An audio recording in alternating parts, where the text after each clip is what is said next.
One more, guys. I'm here to tell you, we have got to get good at this. We have got to hit this with everything that we've got. So we're rotating his head to the side, so now we can see how to handle a profile view. Once again, I've sped this up to double speed for you, so you can really see how the process falls into place without more explanation from me than you want to hear.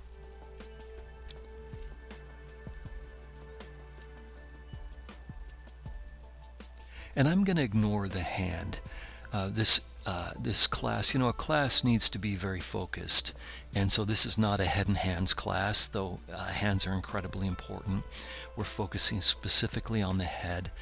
And so I'm just going to ignore the hands. I'm going to draw the head as if that hand's not there for the sake of clarity. Same process as usual.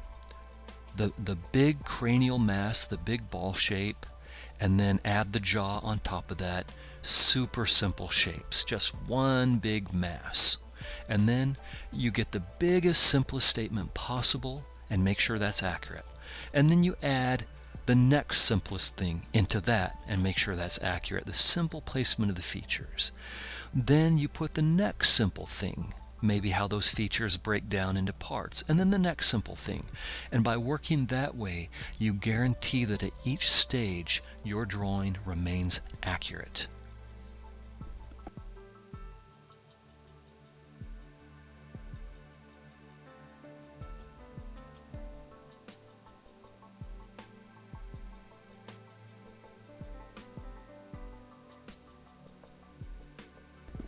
So I'm just looking at the lips there.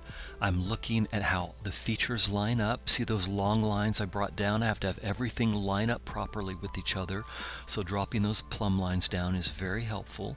And I've noticed frequently when students are working from a lit drawing like this, they often misjudge some of the forms. So don't let yourself get confused by the shadows falling across the forms on the right-hand side. Be sure you don't draw the shadow thinking that's the end of a form. Be sure you draw the outside form. Okay? I'm having to be very careful to do that here.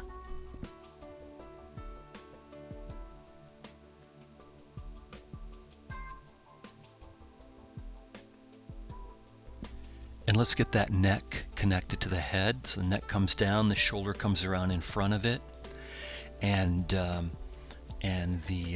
neck comes down behind the far side of the neck, comes down behind that fore shoulder, and then the far shoulder comes out, of course, behind that. And I've drawn the shoulder back there a little bit lower than it really is. And I did do that on purpose. You may be saying, sure you did, you're covering your tracks after the fact. But sometimes you've got to cheat a little bit. When you don't see how the top of the torso connects to the rest of the body, then the way the shoulders are angled doesn't feel quite right. Sometimes you'll learn over the course of your career where you can cheat a little bit and where you can't.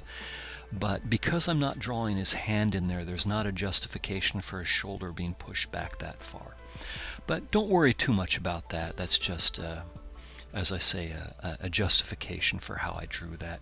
Don't worry about that. It's just an artifact of this particular pose. Carefully working out the features here. Even from the side, I'm still treating that eye as a sphere. Those forms still wrap around that.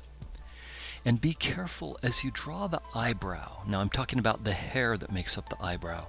Some beginners mistake the eyebrow for the brow ridge. They treat the eyebrow as if it's somehow the bony shape that happens underneath. An eyebrow moves, it can go up and down, it sits on the surface. And that's why it's important to draw that bony brow ridge, to indicate that massive brow ridge that absolutely does not move. If it moves, you got a problem. So it's important to get that firm form first, and then I draw the actual eyebrows over top of that to make sure they're properly in context with each other. Carefully positioning the ear. Look at how simply I'm trying to draw that ear. There's all kinds of complex forms in the ear, And it's not that it's wrong to put them in, absolutely not. But draw the simple shapes first. And then if there's time or the luxury to get the complexities of the ear, absolutely. But those are secondary. There's that wraparound line again I keep talking about, because it wraps around that musculature.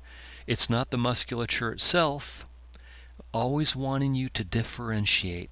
There are incidental surface forms like the eyebrow and folds of skin, like the folds of skin that happen above his brow ridge.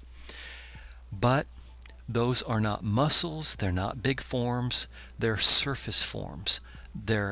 I'm not suggesting they're not important, but they're secondary, and they're the very last thing that you deal with. You want to be cautious not to overemphasize them. They're actually very subtle. In fact, when you look at the photo or look at your model and squint your eyes down to see the simple masses, they actually completely disappear. They're very secondary. Note the underplane of the chin, the underplane of the nose, getting the brow ridges in there so we have a sense of a plane in there as well, constructing that form, figuring out how that reads. And we're just about done. We've almost got it. Look at how simple the mass of the jaw is. The back of the jaw, the front where it comes into the features. Notice how the silhouette of the head is kept very, very simple. Remember, the simple statement will save you. And we're almost there. A couple of touch-ups. There, we've got it. There it is, and let's see how that worked out for us. Okay, pretty good. Pretty good, if you don't mind me saying so.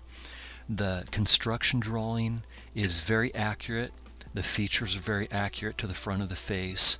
I think the bottom of the chin is accurate with the idea that we've drawn it as if the hand is not there. Still having a little trouble with the back of that neck, so I need to kind of review myself there, since it seems that I'm consistently making an error there. So I hope this demonstration has been helpful for you. You have your homework assignment. You're welcome to come back and review this at any time as you're working on your homework to figure out how to construct the complexities of the head. And you're going to be fantastic at this.